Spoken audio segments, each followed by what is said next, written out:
is that clearly even the words red flag law just emotionally triggered a lot of people. It made you guys really mad at me. They ask you how you are, you just have to say that you're fine when you're not really fine, but you just can't get into it because they would... I'll be honest with you. Starting the script of this video has perplexed me for more than a few days. On one hand, I want to jump straight into what I liked about the book Fortitude, American Resilience in the Age of Outrage by Dan Crenshaw, and what I liked about its author, a former Navy SEAL who was partially blinded and lost his eye to an IED in Afghanistan in 2012 and became a congressman for the state of Texas in 2019. On the other hand, Dan Crenshaw seemed like such a promising star for the Republican Party, but has received so much negative attention for his openness to new legislative conversations about red flag laws at the national level, that me not leading with this, or at least planting the seed here and then swinging back around to that topic, could have my conservative viewers who are currently disgusted with his lack of apparent strong pro-Second Amendment convictions, when and where it counts, writing off this video entirely as a sycophantic fluff piece because they think I have some desire to one day have a Republican president who looks like the Marvel Comics version of Nick Fury. Shut up, I can dream. So I beg your indulgence here. Can we hold off on the criticism for just a few minutes while I tell you about what I like about the book? Predictably, the topic where the congressman has run into controversy from right-wingers, civilian-owned firearms, is essentially absent in his book.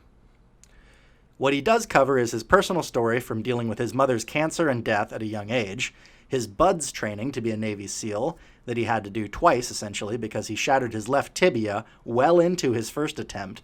Then the Navy only gave him 6 months to recover before he was allowed to try again, which Dan says was not nearly enough time for his leg to fully heal. And given his character, I'm apt to take him at his word. He was then deployed to Fallujah, Iraq, where he joined SEAL Team 3. On his third deployment in 2012, he had an improvised explosive device blow up right in his face, removing his right eye and blinding his left. Only after some pretty insane surgeries did he recover some sight in his remaining eye, which now has zero ability to dilate his pupil, so direct sunlight without sunglasses is shot, and he has to wear a special contact lens if he doesn't want to wear glasses over his eye patch. He was awarded 2 Bronze Stars, the Purple Heart, and the Navy and Marine Corps' Commendation Medal with Valor.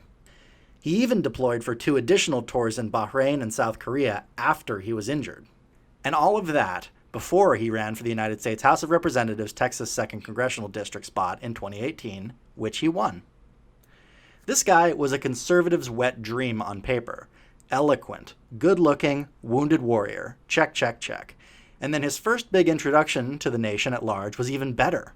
This little weasel, Pete Davidson on Saturday Night Live, had a segment during Weekend Update where he said, "There are some really gross people running for office this year," and then proceeded to make fun of the appearances of several politicians running in the midterm election.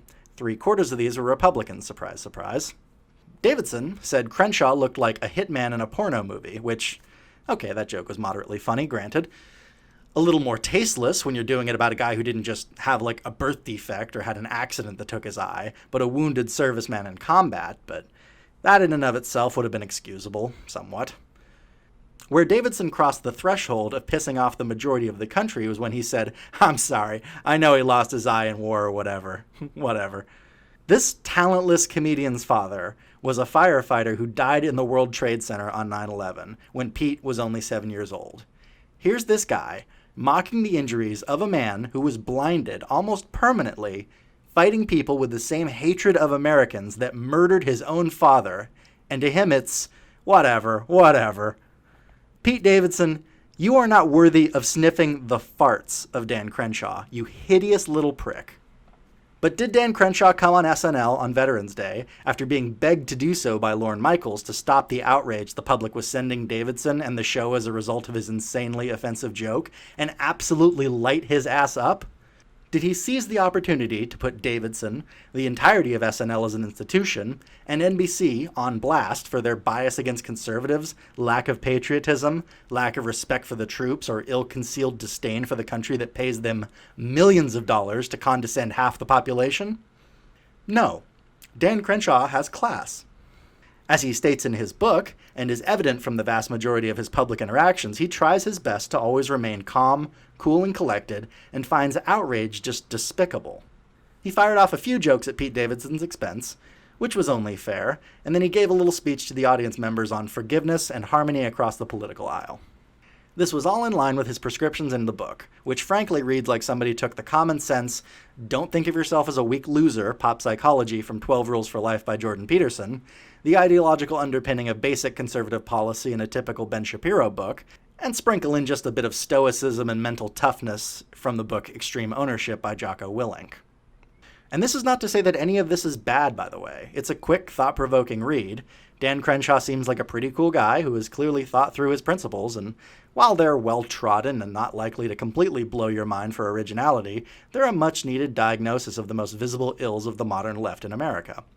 And outside the book, almost every time I've heard him speak, he struck me as one of the most, if not the single most, reasonable Republican we've got. He's been especially refreshing during the recent criticism the Trump administration has been getting for their handling of the global pandemic, where Dan has patiently reminded folks that hindsight is 20/20, but at the beginning of the outbreak reaching Europe and the US en masse, we didn't know what we know now. The Democratic Congress wasn't even voting on anything related to the pandemic the week that Trump shut down travel to China, which he was criticized for, and Democrats have said they wouldn't have done. But now back to his controversy among Republicans. In August of 2019, following the shooting in Dayton, Ohio that killed 9 people and wounded 17 others, Crenshaw had a tweet that contained the following, quote, "The solutions aren't obvious, even if we pretend they are, but we must try. Let's start with the TAPS Act. Maybe also implement state red flag laws or gun violence restraining orders. Stop them before they can hurt someone," unquote. Now, the TAPS Act is just a threat assessment training program where state participation is voluntary, but grant money would be made available to the states who choose to take part. This strikes me as being perfectly harmless. The gun violence restraining order is more dicey. It seems like the premise is that family members or spouses or former roommates within the past 6 months can get a restraining order against someone so that they cannot possess a gun, ammunition, or magazines, buy them, and would have to turn in any to police or sell to a licensed gun dealer any that they currently have. And red flag laws open up the same problems but could have even broader application. For instance, you could have states opening up red flag laws beyond just family members, spouses, or roommates. But both of these laws strike most conservatives as being obvious violations of the Constitution, and not just the Second Amendment. For instance, take the First Amendment.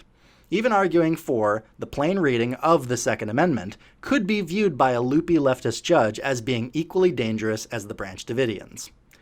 If I say, I believe the Founding Fathers intended for individuals to violently overthrow their future tyrannical government with their civilian-owned firearms, and that I will refuse to surrender mine to police if they pass some piddling unconstitutional law saying I must, I'm basically promising to shoot at any police or military servicemen who try. I know, scary, right? Except that's exactly what millions of Americans believe and will absolutely do if push comes to shove. Part of the Fifth Amendment says that no person shall be deprived of property without the due process of law. This due process also pops up in the Sixth Amendment, which requires the accused to be able to face his accuser, have their lawyer present, be able to present their own witnesses, etc. Red flag laws also haven't required a jury of one's peers, but rather one judge who has received some extreme risk protection order or some such paperwork petition, with or without some kind of evidence that the individual in question is posing some imminent danger to themselves or others. The sufficiency or imminent nature being left totally up to the judge's discretion. And bam, you've got 24 hours to turn over all your guns and ammunition for up to a year, or you're a criminal. No ability to appeal before you are robbed and left defenseless. And how scrupulous do you think judges are going to be about how credible the evidence is against you when they can just say, hey, better safe than sorry. If it's lives on the line or you inconvenienced for a year, tough titty, pal. But here's the rub. I'm not a free speech absolutist. If somebody is threatening to kill their spouse or themselves, that's obviously not just speech anymore. If someone in a mob points and yells to kill that guy, or the Ayatollah Khomeini issues a fatwa against author Salman Rushdie, or Joe Exotic takes out a contract on that bitch Carol Baskin, that's suborning the murder of another person. Those are already crimes. Making criminal threats, sometimes also referred to as terrorist threats, malicious harassment, etc. Those all can even be felonies. And do you know what felons aren't allowed to do after they get out of prison? That's right, own firearms. And you know what? I am totally cool with that. Is it a bummer that some hypothetical 18-year-old who was shooting his mouth off one day lost the ability to ever own a firearm because he made some unserious threat and a judge throws the book at him? Maybe, yeah. But at least they would have committed a crime and the punishment followed. Not this red flag law Minority Report pre-crime bullshit. Dan Crenshaw, after reaping the whirlwind of hate from conservatives who, in his words, heard the term red flag law and got triggered and immediately jumped to assuming he and Trump had betrayed them and agreed with the worst possible version of red flag laws the left would propose, made a video where he clarified, quote, "What we are talking about is the ability to confiscate weapons when there is clear evidence that violence is about to be committed," unquote. Okay, so what could that clear evidence be if not speech, which, as I've already stated, would fall under criminal threats, which you could arrest someone for up until their trial, and if found guilty, seize their guns while they're incarcerated and make it impossible for them to ever legally buy guns again. What else could this evidence of imminent threat possibly be if not speech? A photoshopped meme of someone the person knows with their head blown off and a scope reticle around it? A drawing of a bunch of dead bodies on the back of a piece of paper with a map of their school and the word soon on it? A DVD of an interpretive dance to let the bodies hit the floor? Or that kid who created a video game modeled after his high school where the goal is to commit a school shooting? Maybe I'm completely wrong. I could be missing something crucial here, but I can't think of any non-cartoonishly stupid evidence which could be presented that wouldn't already be covered by existing laws against threatening speech. And if some kid does make a meme or a map or a video game, something not technically speech, then fuck it, call it speech and charge him with criminal threats. The legal system already defines money as speech, burning flags as speech, smearing poop on a painting of the Virgin Mary funded by tax dollars as speech. What's one more hard-to-swallow pill?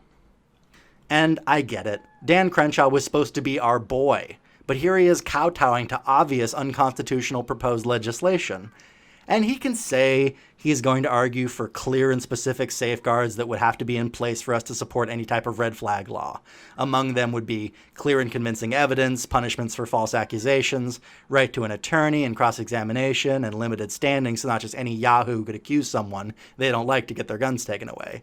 But more than trying to protect due process laws, I think where this is mainly stemming from is Dan's fear that if Republicans don't play ball on something called red flag laws soon, they won't be able to ensure that Republicans aren't completely sidelined while Democrats propose and pass blatantly unconstitutional laws. Did you catch that? Blatantly unconstitutional laws. Don't we have some kind of court, some high court that could, I don't know, rule on the ultimate constitutionality of laws? God, Republicans are such pussies. Even with a majority in the Supreme Court, they don't want to rule on gun cases. It makes me sick, but that's not Dan Crenshaw's fault. I think he does know better than he's letting on, that whatever states come out with as far as red flag laws will be unconstitutional and frankly unnecessary, since the evidence of the person being a danger to themselves or others is already going to fall under existing laws. But what do you think? Can you steelman Dan Crenshaw's red flag law argument for me without resorting to outrage and name-calling? Is he the great hope of the Republican Party's future? Just a relative sane, charismatic politician who is unfortunately constrained by political realities? Or is he a serious threat as a policy guy who now appears willing to compromise on gun rights and due process? Comment below and tell me what you think. Who knows what evil lurks in the hearts of men?